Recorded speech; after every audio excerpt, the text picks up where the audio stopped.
Boa noite a todos que estão online. A paz do Senhor Jesus, igreja.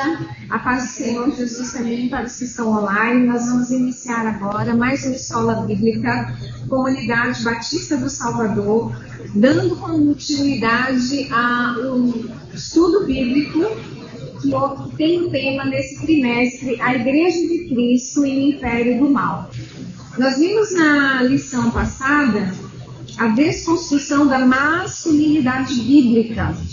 Nós vamos ver então nessa semana a desconstrução da feminilidade bíblica. Abram as Bíblias em Provérbios capítulo 31. Amém? Amém.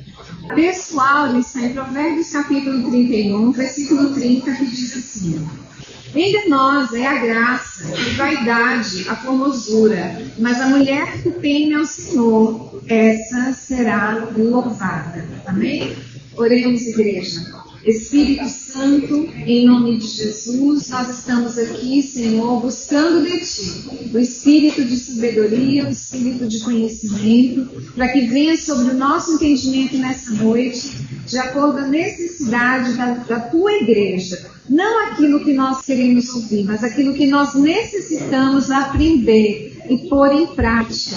Senhor, que a Tua palavra vá e produza o efeito para o qual ela está sendo enviada através das nossas vidas essa noite. E a glória e a honra daremos toda a Ti. Em nome de Jesus. Amém. Amém, queridos? Então, nós vamos ver alguns conceitos importantes para nós entendermos o que está acontecendo nesse mundo, né? O dia que a gente está vivendo. Nós estamos hoje, dia 15 de agosto de 2023, nós estamos abordando um tema sobre a mulher, né? E eu, como mulher, eu confesso que eu me senti muito desafiada, né, sobre esse tema. Mas me lembrei também de muitas coisas que vivi, que passei e que tive que ser transformada por conta de ensinamentos errados que recebi. Então, não é diferente conosco hoje. Você vai ouvir muitas coisas que você já conhece, que você já sabe, que você já põe em prática, mas você vai ouvir muitas coisas que talvez até te assuste com o que estão tentando subverter a fé cristã. Então, vamos lá. A verdade prática diz assim: a mulher foi criada para cooperar com o homem. Só nessa frase aqui já temos uma bomba, né? A mulher foi criada para ser empoderada. Não, a mulher foi criada para cooperar com o homem. Deus lhe confiou a dádiva da maternidade. Outra coisa aí que com certeza você vai ouvir muito contra, né? Muitos contras. A dádiva da maternidade. E uma função. Para muita gente pode não ser uma função, mas ser esposa é uma função honrosa, né? Auxiliadora, submissa. E hoje você vai descobrir que a palavra submissão não é ser capacho, é estar sob a mesma missão. Submissão, falem comigo, mulheres. Submissão é estar sobre a mesma missão. Muito bem. Então, queridos, dando continuidade, o que é feminilidade? A gente viu que masculinidade é o conjunto, né, do papel do homem. É o ato e o efeito de tudo que é inerente à qualidade que expressa virilidade, responsabilidade e liderança do homem. Mas e da mulher? O que é feminilidade? Feminilidade é a qualidade e o caráter de ser mulher. É a atitude feminina, né? É um conjunto de atitudes que formam uma mulher. Isso é feminilidade. Do sexo feminino. Muito bem.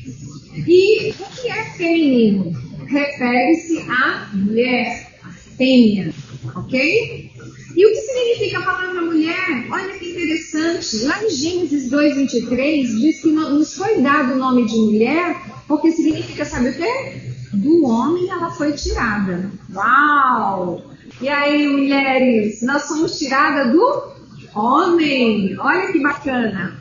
Agora, antes de nós continuarmos, eu quero que vocês escutem bastante com atenção o que eu vou dizer. Para você que está aí, nos assistindo pela primeira vez, que vai ver essa gravação, eu quero que vocês entendam bem que nós não estamos aqui, tá, defendendo machismo e nem feminismo. Machismo é um conjunto de atributos orgulhosos e egoístas de homens que não se submetem, não dialogam, não tratam a mulher com direitos e nem com respeito. Isso é machismo. Nós não vamos fazer apologia ao machismo. Eu quero que você agora grave bem o que vai ser dito. Doutrina. Fale comigo. Doutrina é o conjunto de princípios que se fundamenta a nossa fé. E é sobre isso que nós vamos, é sobre essa base que nós vamos defender a feminilidade. Amém? A Bíblia, preste bem atenção, a Bíblia é o código, o nosso código doutrinário de conduta.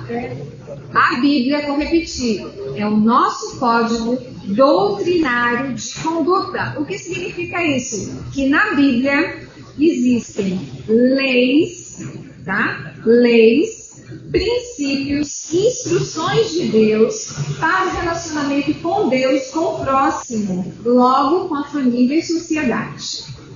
Então, essa é a nossa regra, não só de fé, mas de conduta comportamental. E é sobre a base dessa conduta doutrinária que eu vou discorrer o tema de feminilidade. Amém? Amém. Estou falando para cristãos. Os não cristãos ouçam, mas entendam que essa palavra é para cristãos. E o que são cristãos? São pessoas que seguem os princípios da autoridade bíblica. Ok? Eu não estou defendendo a Bíblia porque ela não precisa de defesa. A Bíblia ela tem autonomia. Isso quer dizer que ela tem independência em autoridade para ensinar o que ela ensina. Ela não precisa que eu a defenda. Porém, a minha fé precisa ser defendida através do código doutrinário da Bíblia.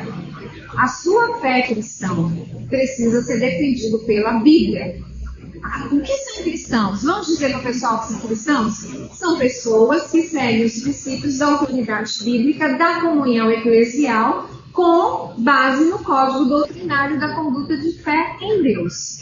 Então é para cristãos, ok? Os não cristãos podem participar e podem ouvir, mas entendam que o que nós vamos discorrer aqui hoje é com base no código doutrinário da Bíblia. Muito bem. Por que eu estou dizendo isso? Porque você vai ver que nós vamos refutar um movimento que está em alta na nossa sociedade mundial. Então, para que eu faça isso, eu preciso dizer quem eu sou, em que ponto eu estou e qual é a minha visão de mundo. A minha visão de mundo, a minha cosmovisão é bíblica. Amém? Muito bem. A criação divina da mulher. Isso aqui não se discute, ok? Deus criou o homem, a sua imagem, a imagem de Deus, e criou o homem e a mulher. Isso está lá em Gênesis 1:27. Deus abençoou o casal. Ele deu algumas tarefas específicas, disse para que eles multiplicassem, enchessem a terra e deu a eles autoridade para dominar a criação de Deus, administrar e dominar. O ato criativo de Deus, na sua onisciência, na sua onipotência, Deus distribuiu valores, atributos iguais ao homem e à mulher. Ok? Então, se eles eram imagem, foram feitos imagem e semelhança de Deus, logo, o homem teve a pessoalidade e a mulher, o valor, a honra e o respeito. Iguais diante de Deus, sem distinção. A Bíblia ensina que a igualdade deles diante de Deus não deixa de ter funções distintas. Eles são iguais em valor, em honra, em respeito e pessoalidade, mas com funções diferenciadas. Por quê? Para cada um, Deus deu uma tarefa e eles se completam entre si. Por isso que nós estamos sob a mesma missão, porque a mulher completa o homem completa a mulher, e juntos eles seguem o propósito de Deus na terra, aleluia, para cumprir a mesma missão. Amém? Só que acontece uma coisa: o homem caiu em pecado, desobedeceu, e aí as funções continuaram, só que agora com uma outra característica. Depois da queda, a mulher passou a gerar, está lá em Gênesis capítulo 3, 16, 17, com dor. A mulher tem a tarefa de multiplicar com dor, né? Deus diz: multiplicarei grandemente o seu sofrimento na gravidez por causa do pecado. E olha uma outra coisa interessante: seu desejo será para o seu marido e ele a dominará. Preste bem atenção. Depois do pecado, nós perdemos uma qualidade de primazia no que a gente quer. Isso significa o quê? Que nós, mulheres, precisamos decidir junto com os nossos esposos, os nossos pais, o nosso cônjuge, né? A pessoa com quem nós convivemos e dividimos a vida, a decisão que vamos tomar. Não somos 100% autônomas, né? Porque o nosso desejo foi dado para o marido. O marido, ele vai decidir junto conosco as nossas decisões. Ele não, ele pode tomar uma decisão sozinho, porque a ele foi dada a liderança. Não esperneiem vocês aí não, hein? É verdade, ao homem foi dada a liderança, mulheres. Aceitem com louvor, que Deus vai te abençoar. E, visto isso, o homem também teve uma tarefa muito mais árdua. Deus amaldiçoou a terra e disse que ele teria que ser o provedor, continuaria sendo o provedor e o protetor, só que agora ele ia sofrer para trazer o alimento para a sua família. Bom, esses continuaram sendo os papéis do homem e da mulher, depois da queda. E agora nós vamos ver a bênção da maternidade, que Deus deu somente para a mulher. Agora vejam bem, queridos. A tarefa de Adão de multiplicar seria impossível se não existisse a mulher. Como que Adão ia multiplicar sem a mulher? Impossível. Deus deu a mulher com um propósito. Deus deu a mulher a Adão com um propósito. O propósito de que a sua criação fosse coroada com a glória dele através de um homem e uma mulher se completassem e se multiplicassem. Como é que eles iam encher a terra? Adão sozinho, impossível. Então Deus deu a bênção da maternidade para a mulher. A mulher foi criada com essa função de ser esposa e mãe. Antes de qualquer coisa, não se esqueça, você é esposa e você é mãe. Esse é o seu maior ministério. Depois as outras coisas virão ser acrescentadas na sua vida. Mas são a coluna da sua vida, a coluna da sua história. A coluna da minha vida, a coluna da minha história. Esposa e mãe. Ok? O papel natural da mulher inclui o quê? Cuidar do lar, a multiplicação, procriação e cuidar dos filhos. Em 1 Timóteo 5,14 diz isso: quero, pois, que assistam moças, se casem, gerem filhos, governem a casa, enfim. E aí, nós vamos continuar agora falando o que esse movimento que hoje está aí ensinando que as mulheres... Olha, irmãos, agora a live pode cair, tá? Mas tá tudo bem. Importa que a gente seja verdadeiro e, como eu disse, a minha defesa aqui é da minha fé, um direito meu, garantido pela Constituição. Estou ainda no estado laico, onde eu posso defender a minha fé. Amém? Esse movimento feminista, ele tira da mulher e do homem duas ordenanças e dois propósitos de Deus. Quando o movimento diz, você pode é que eu não posso usar a palavra, mas você pode tirar a criança do ventre. O movimento está tirando o quê? A maternidade, a bênção da maternidade. Quando o movimento diz assim, você é empoderada, você não precisa de um homem para lhe sustentar. O movimento está tirando do homem o quê? A bênção da provisão. O que foi que Deus disse? Trabalhar, trazer o sustento com o suor. Então o movimento ele vai talhando, ele vai tirando o propósito de Deus da vida do homem e da mulher. E esse movimento ele distorce completamente aquilo que é natural, instituído por Deus na natureza humana. Nós não estamos falando de filosofia, nós estamos falando de ciência, de biologia. Para esse movimento, os pontos sensíveis, né, que eles consideram é que esse modelo bíblico ele é antissocial para a mulher, que os afazeres da maternidade impedem a emancipação. Nós não somos contra a mulher trabalhar, nós não somos contra a mulher ter autonomia em ter uma profissão, em escolher uma carreira, escolher uma faculdade. Nós não somos contra, nós não estamos aqui fazendo esse tipo de ensinamento. Nós estamos dizendo que a mulher ela pode sim ter uma carreira, ter o seu trabalho, mas ela pode ser muito mais bem-sucedida se ela fizer tudo isso com a direção do propósito de Deus na vida dela. Ela não precisa deixar de casar, não precisa deixar de ser mãe, nem abandonar o marido, nem abandonar a casa para seguir uma carreira. Não, queridos. É possível conciliar sim, tá? É possível. Maria, mãe de Jesus, considerou a concepção uma bênção. Esse movimento está dizendo o seguinte, viu, jovens? Fiquem atentos, porque esse movimento está dizendo, meu corpo, minhas regras. Mentira! Seu corpo é templo do Espírito Santo. E você faz aquilo que eu, pelo menos aqui nós fazemos aquilo que a Bíblia nos ensina. Nos guardar como templo do Espírito Santo para o nosso marido. Amém? Então, é impossível você ser dona do seu corpo e tirar a vida de um ser que está dentro de você, que você não tem direito. Não foi você que deu a vida para aquele ser. E os direitos da vida daquele ser? Então, a maternidade é uma bênção. Maria disse, a minha alma engrandece o Senhor e o meu espírito se alegra em Deus, meu Salvador, porque atentou para a baixeza da sua serva, pois que desde agora todas as gerações serão chamadas bem-aventuradas. A gestação de Maria veio a sacralização no ventre.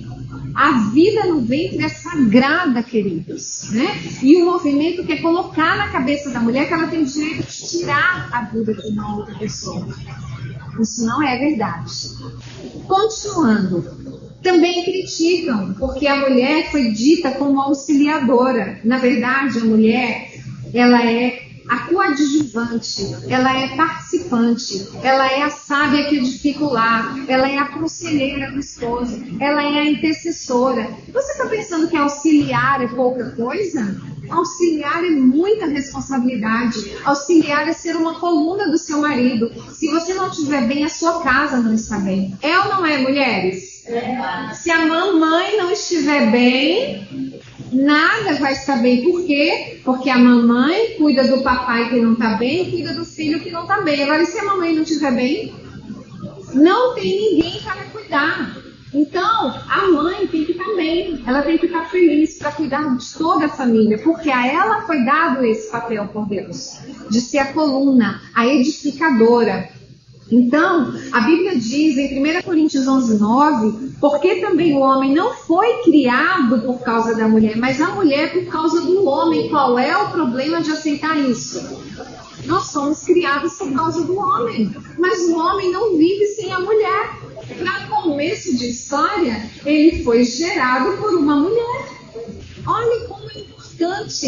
Entende, queridos? Não adianta, eles querem dissociar, eles querem separar, eles querem colocar homens e mulheres num patamar que não é natural, é antinatural. Eles querem colocar homem e mulher como competidores. Eles querem colocar homem e mulher como pessoas que se veem como concorrentes. Não é isso que Deus criou. eles são cooperadores, eles são complementares, um complementa o outro.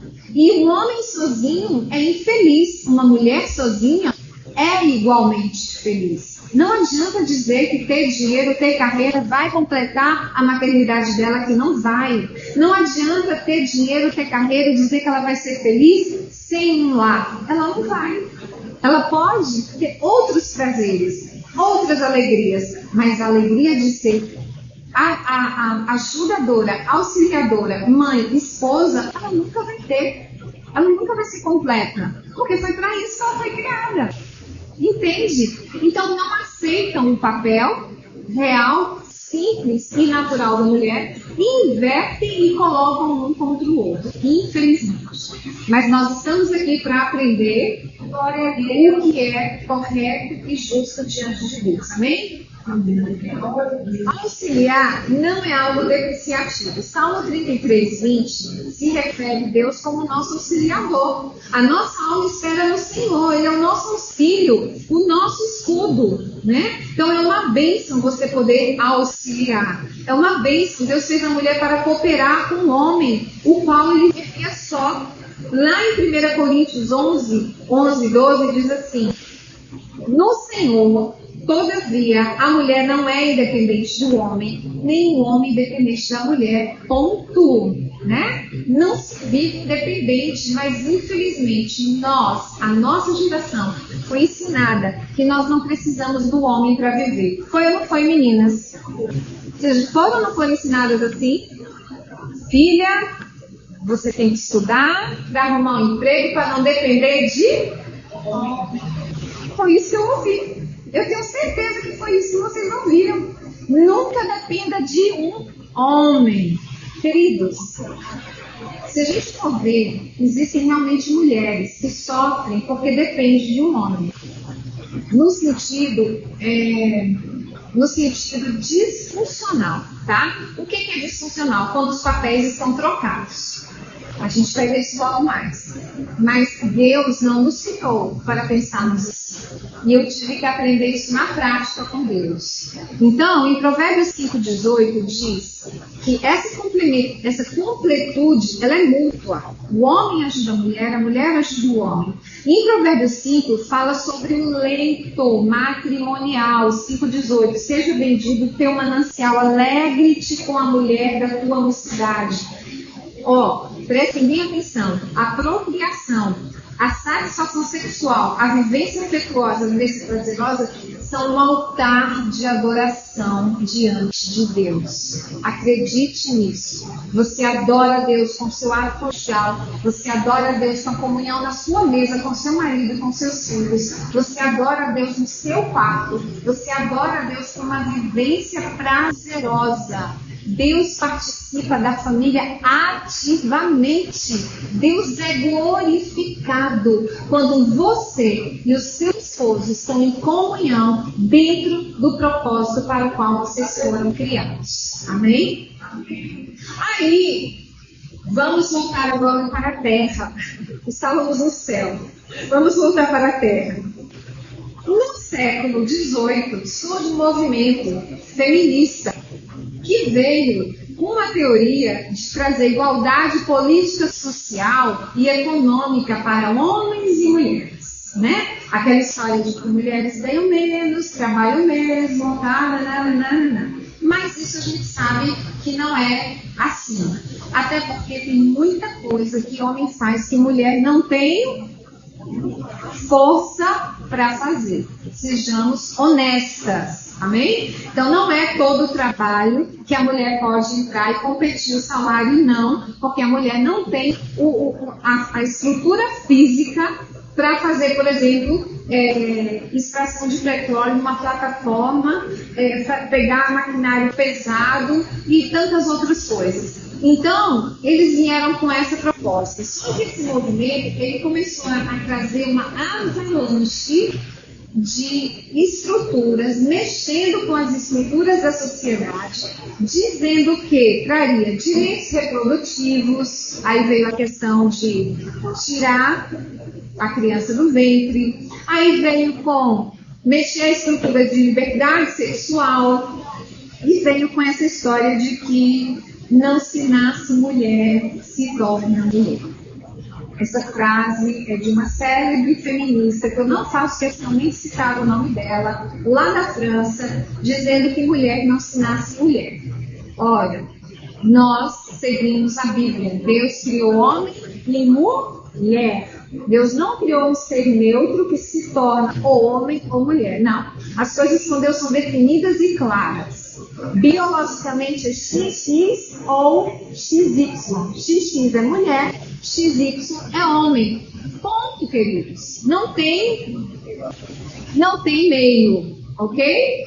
Goste você de que está me ouvindo ou não, não tem meio. É isso e acabou. Bom, com essa narrativa de direitos reprodutivos, esse movimento avança, amplia as discussões, entra na tal do empoderamento da mulher, entra na discussão do gênero, e por aí a gente sabe onde isso vai parar, né? Vai abrir a porta para a ideologia de gênero, e acontece um fenômeno em 2011, onde eles começam a incutir na cabeça da mulher que ela pode fazer o que ela quer do corpo dela, e quem manda no corpo dela é ela. Tá? E não é bem assim. Não é que ela não é dona do corpo dela. É que existem princípios bíblicos de Deus, né? Para que a mulher ela possa se preservar para o casamento. Então, o sexo, ele é legítimo dentro do matrimônio. Amém? Então, a Bíblia deixa bem claro que todo cristão deve seguir a conduta da palavra de Deus. Agora, veja bem, eles defendem o direito, nós não combatemos qualquer tipo de discriminação, nós não validamos nenhum tipo de discriminação, nós defendemos o direito da mulher, nós afirmamos que as mulheres têm o direito de trabalhar, têm o direito de fazer suas opções de escolha de carreira, vestir-se como quer, comer o que quer, viajar, ir e vir, voltar, tudo isso é o direito da mulher. Ter o seu salário digno, tudo isso nós não somos contra. Agora, devemos deixar claro que o feminismo é uma ideologia que busca desconstruir o modelo bíblico de família, tá? Porque eles estão forçando a fé evangélica a subverter-se pelo fato de que nosso código de conduta não aprova a prática e nem a disseminação da ideia do movimento. Para vocês terem uma ideia, nos Estados Unidos, um grupo de mulheres feministas ditas cristãs não conseguiram refazer a Bíblia, reeditar a Bíblia, criaram uma Bíblia dizendo que Deus é neutro, porque elas não querem admitir que Deus seja pai. Gente, isso é loucura. Mas elas fizeram isso. Então elas estão modificando para subverter ao movimento e para levantar as suas bandeiras de pensamento, de ideologia, de liberdade, de fazer o que bem querem e passando como um trator em cima do código de doutrina da palavra de Deus, o que não é aceitável, porque a Bíblia ela é inegociável, tá? Poucas religiões do mundo têm o código doutrinário. A fé cristã é uma delas. Poucas. Muitos perseguem liturgias. Nós não temos perseguição de liturgia na nossa nação. Nós temos hoje perseguição contra o código doutrinário da Bíblia. É contra a Bíblia que estão lutando, né? Contra os cristãos, contra a nossa regra e prática de conduta, da qual nós não abrimos mão, porque ela é a nossa prática de fé. Amém? Garantida pela Constituição. Então a Bíblia refere-se ao sexo como algo prazeroso dentro do matrimônio. E agora, em 1 Coríntios 7, do 3 ao 5, diz assim: o marido pague à mulher a devida benevolência. E da mesma sorte, a mulher, o marido, a mulher não tem poder sobre o seu próprio corpo, ok? ok? Mas tem o marido. E também, da mesma maneira, o marido não tem poder sobre o próprio corpo, mas tem a mulher. No matrimônio, Deus leva isso muito a sério. Muito a sério. Se você e eu estivermos com raiva do nosso marido, e se a gente não pedir perdão, Deus não vai ouvir a nossa oração. A mesma coisa eles.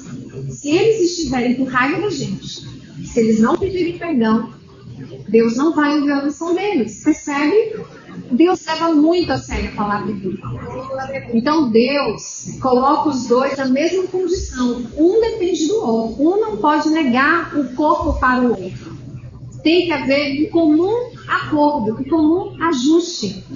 Porque Deus leva isso muito a sério. Lembra que eu falei que o ato conjugal é um ato de adoração a Deus? Pois é.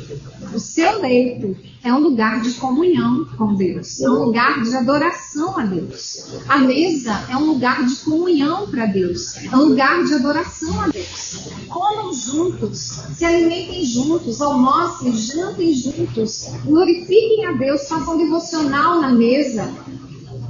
Façam daquele momento um momento de adoração a Deus. Amém? Para o feminismo, eu preciso nem dizer, né? Eles acham que é um modelo repressivo, que deve ser combatido. Esse movimento também trouxe a iniciação da sexualização precoce para as nossas crianças, para os nossos adolescentes. Esse movimento ele faz apologia a relações ilícitas, né? O que são relações ilícitas?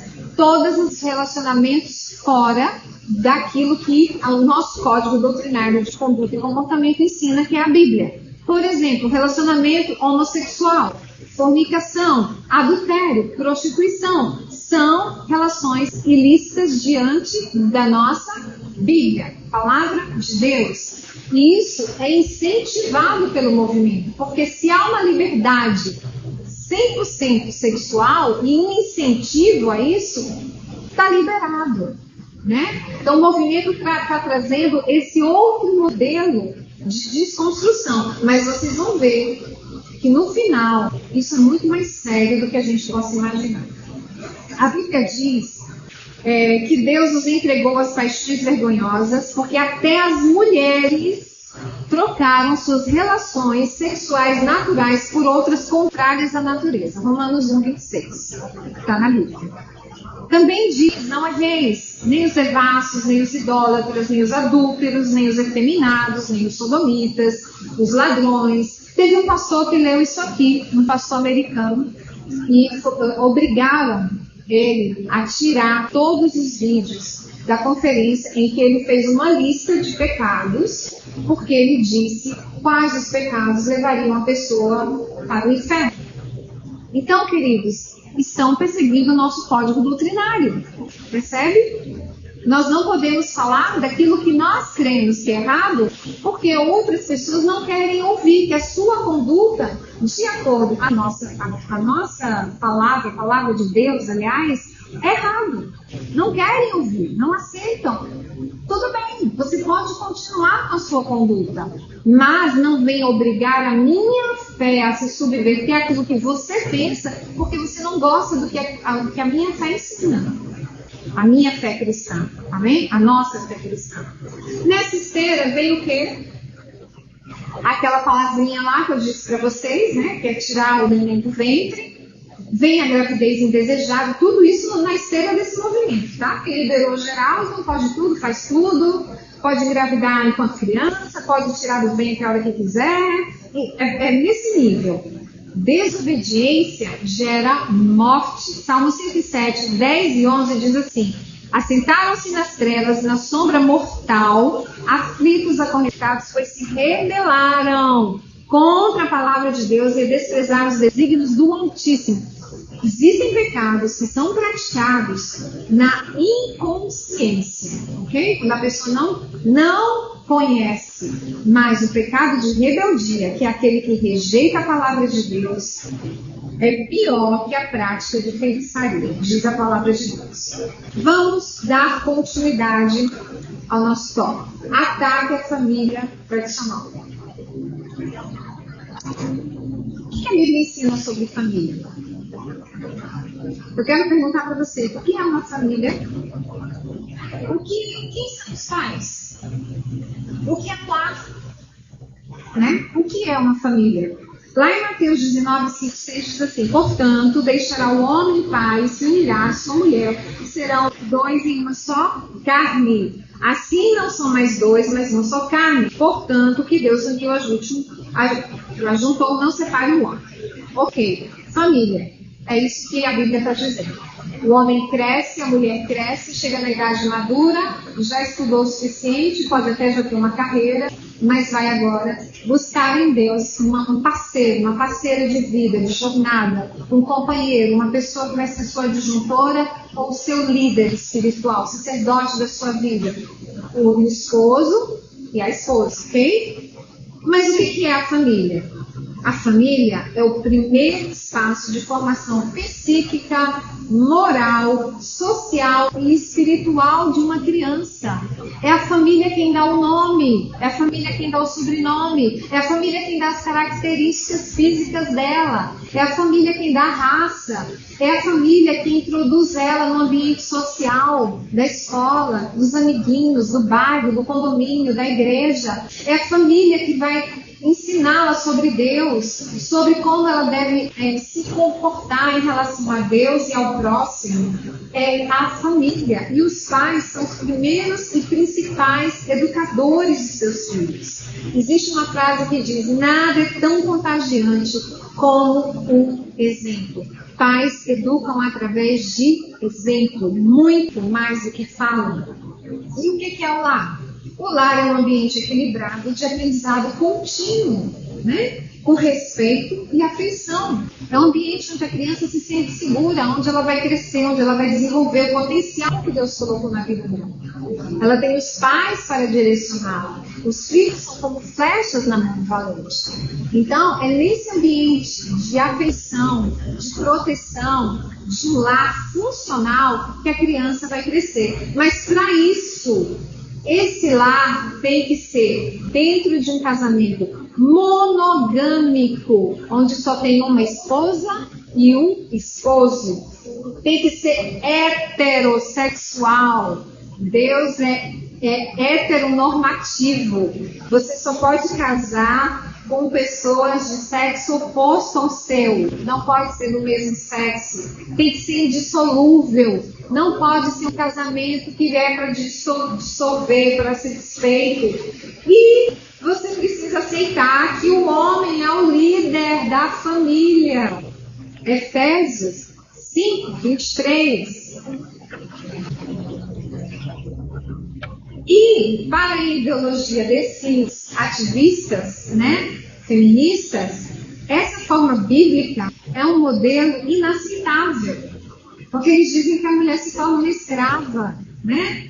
Eles dizem que obriga o casal a ter relações só com o seu cônjuge. Lógico, adultério é pecado. É óbvio, né? Óbvio que é para ter só com o seu cônjuge, né? E não existe escravidão dentro de um casamento onde Cristo é o cabeça do marido.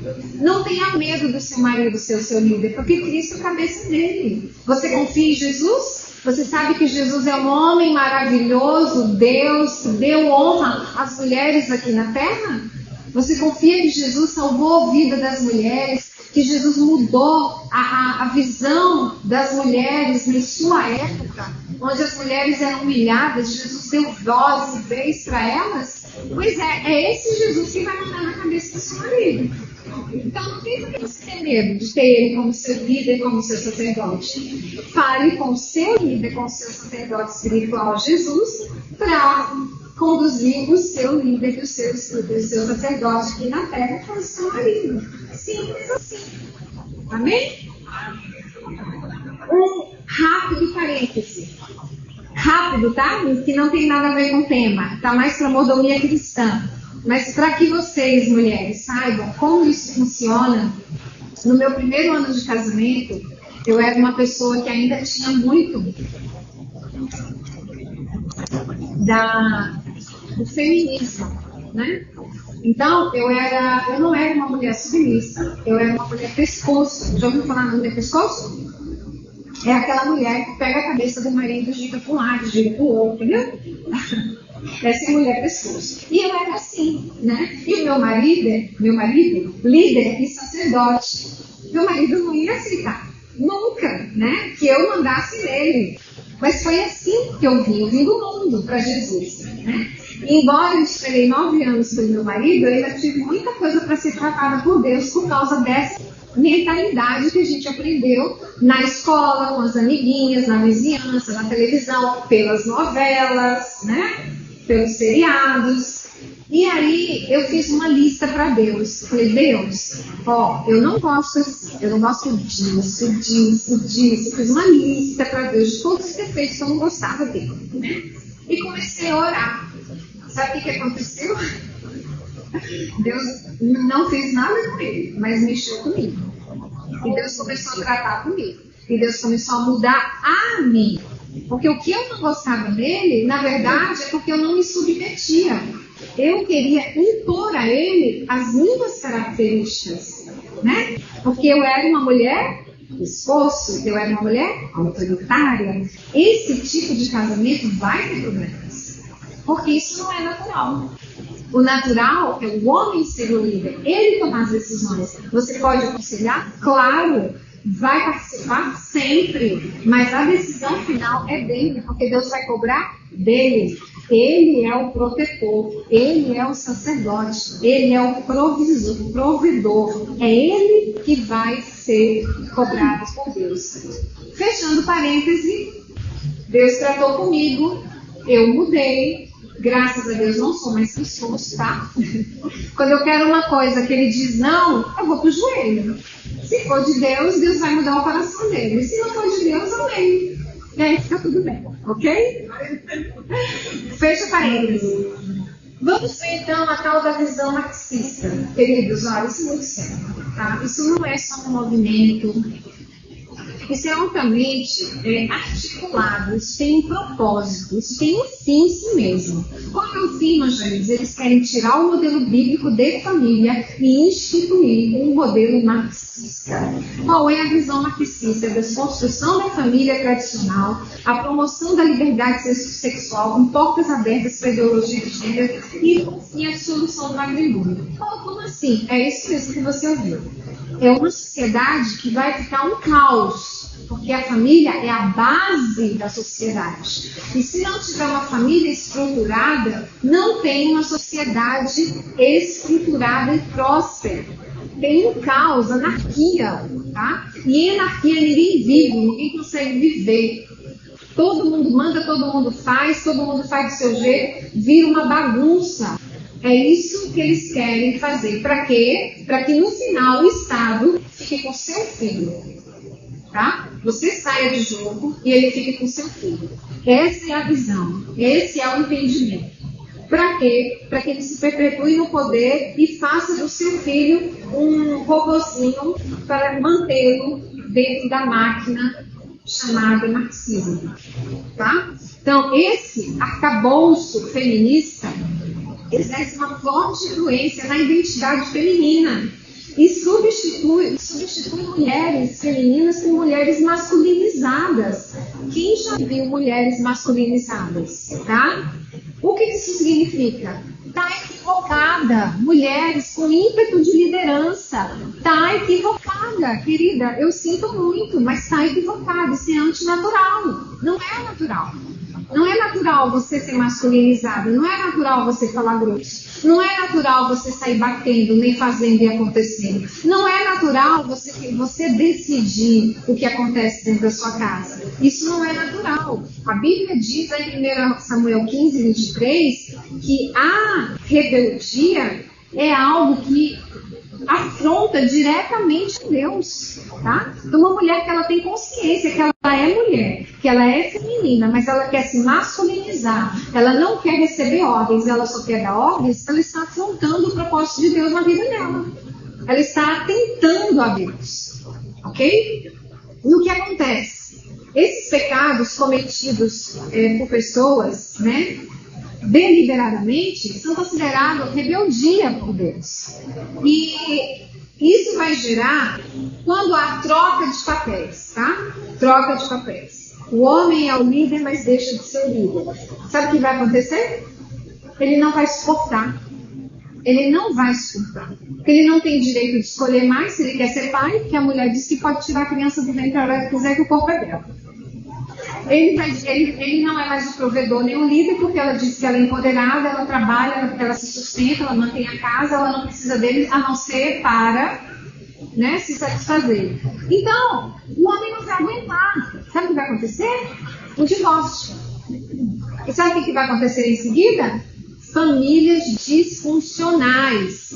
Crianças sendo criadas por outras pessoas que não são seus pais, né? Famílias desestruturadas, famílias em que são criadas por mães, ou só por pais, ou pelos avós, ou pelo vizinho, ou pela creche, mas não são aquela família que Deus projetou. Deixará o homem, pai e mãe, uniciar a mulher e formará uma única família. Esse é o sonho de Deus para a nossa vida. Amém? E o que tem a ver essas famílias? Quando isso acontece, os filhos perdem a infância. Muitos deles fazem papel de pais. Vocês já viram criança trabalhando? Já viram criança cuidando do pai ao invés do pai estar cuidando do filho? Já viram pais caindo de bêbados e a criança tendo que levar para casa? São famílias disfuncionais, porque são homens infelizes, porque o seu papel não foi honrado. Tem mulheres infelizes, sobrecarregadas, estressadas, porque pegam tudo para elas e não dividem nada com o homem, porque ela é empoderada. Tá? E ela é uma infeliz, cansada e estressada. E tem homens que nem se preocupam mais em prover, porque na verdade não precisa, porque a mulher não faz questão da provisão dele. Ela diz que ela é autossuficiente. Gente, isso não é característica da vontade de Deus na vida da mulher. Porque quando você é submissa ao seu esposo, você está sendo submissa a Deus. Percebe isso? A Deus. E olha, agora para as mulheres que são vocacionadas, o seu ministério, ele só vai florescer e multiplicar se você for submissa ao seu esposo, primeiro a Deus, ao seu esposo e a autoridade da sua eclesiástica.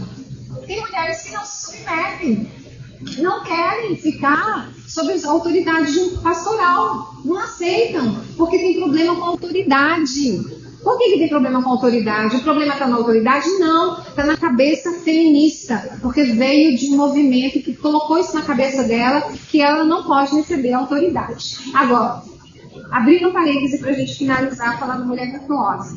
A autoridade não é autoritarismo, tá? E quando eu falo de liderança masculina, eu não estou falando de homens que cometem práticas abusivas dentro de um relacionamento. Não estou defendendo, não estou fazendo esse tipo de apologia. Se existe alguém que está me ouvindo e tem um esposo que bate, que maltrata, que tortura, vá procurar ajuda. Você não é obrigada a ficar sob uma condição dessa, tá? E, inclusive, cristão dentro da igreja. Você precisa e deve pedir ajuda. Não tem que ser obrigada a submeter uma situação dessa. E homem vice-versa. Tem homem que apanha, viu, gente? Tem homem que apanha, tá? Então não é obrigado a se submeter a um relacionamento abusivo porque Deus disse que o homem é a liderança. Não, tá? Não é isso que eu estou falando.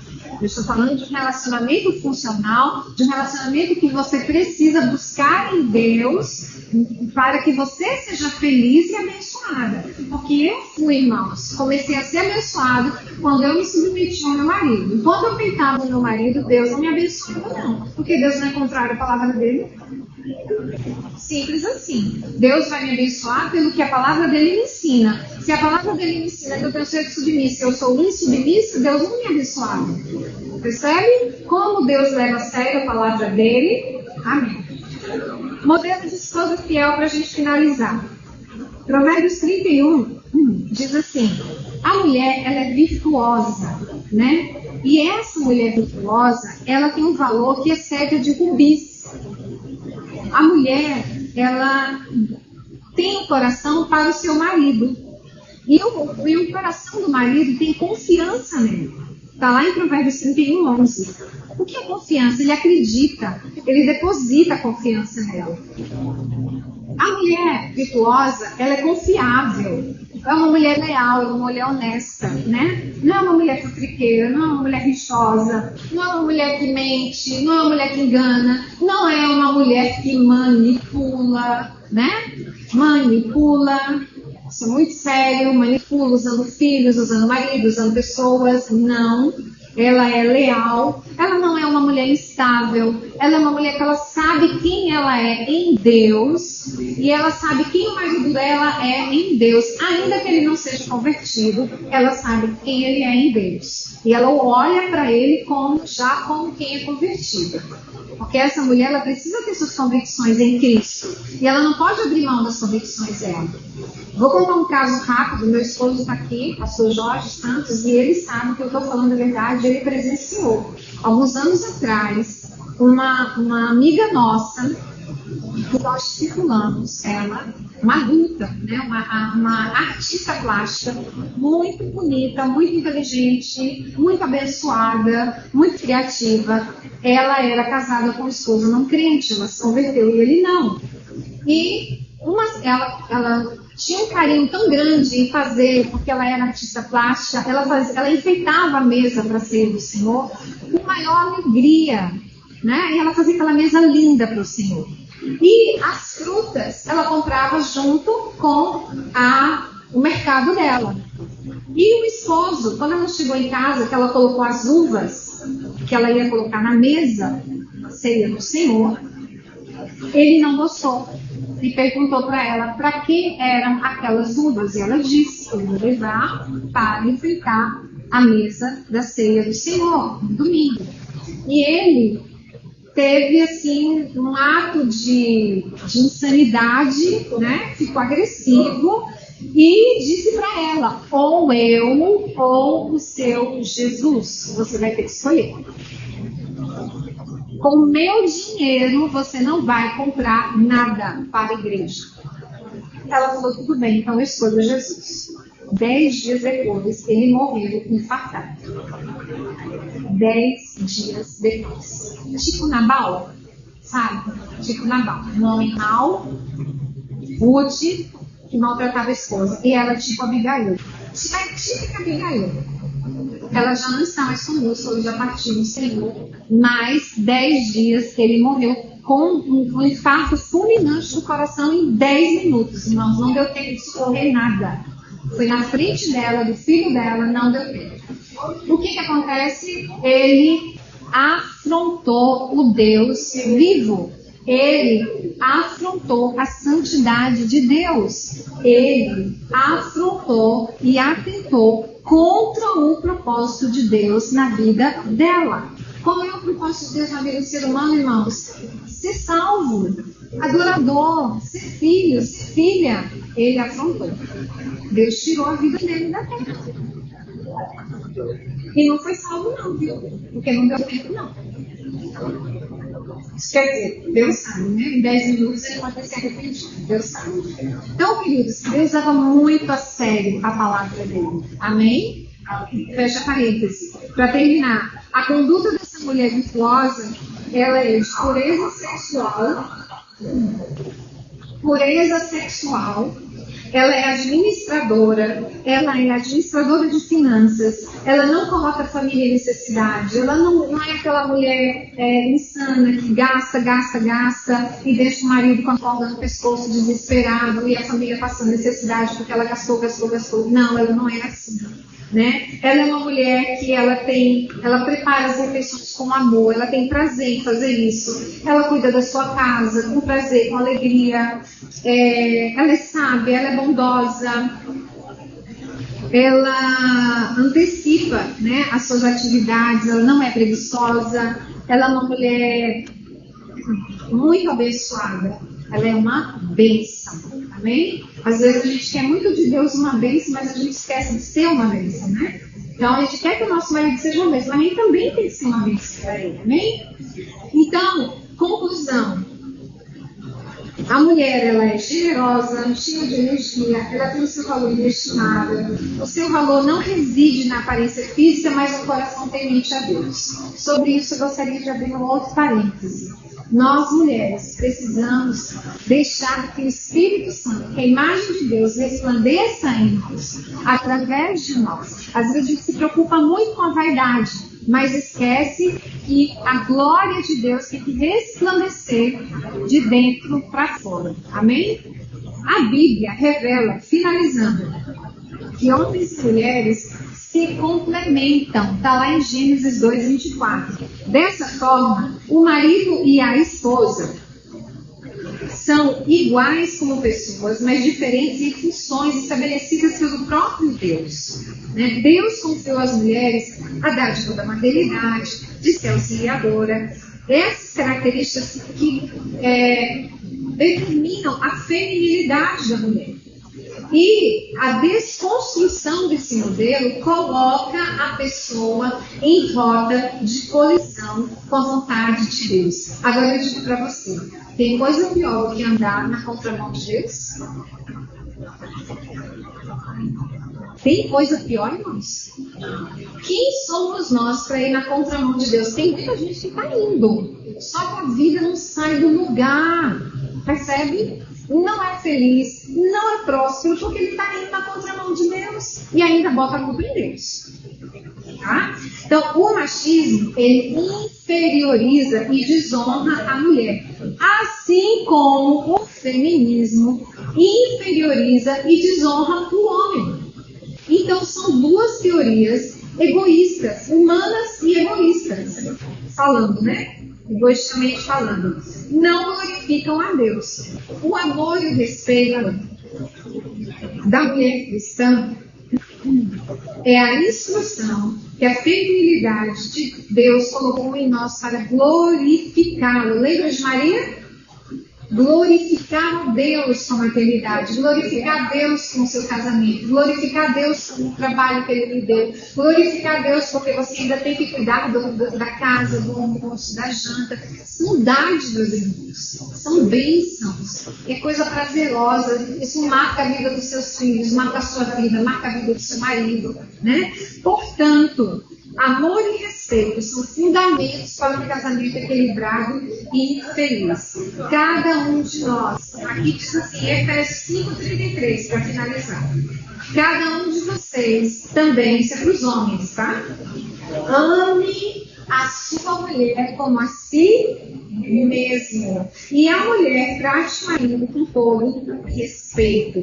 Quando você for fazer alguma coisa para o seu esposo que ele não vai gostar, pense em como você estaria se sentindo se ele fizesse com você. Essa é uma prática bem legal que a gente pode fazer em qualquer situação, qualquer pessoa, tá? Pense assim, se eu fizesse isso, eu gostaria, se fizesse isso comigo, eu gostaria? Não, então não faça, tá? Então não faça. E a gente vai estar encerrando essa live fazendo uma oração. Pode se colocar de pé em nome de Jesus. Amém.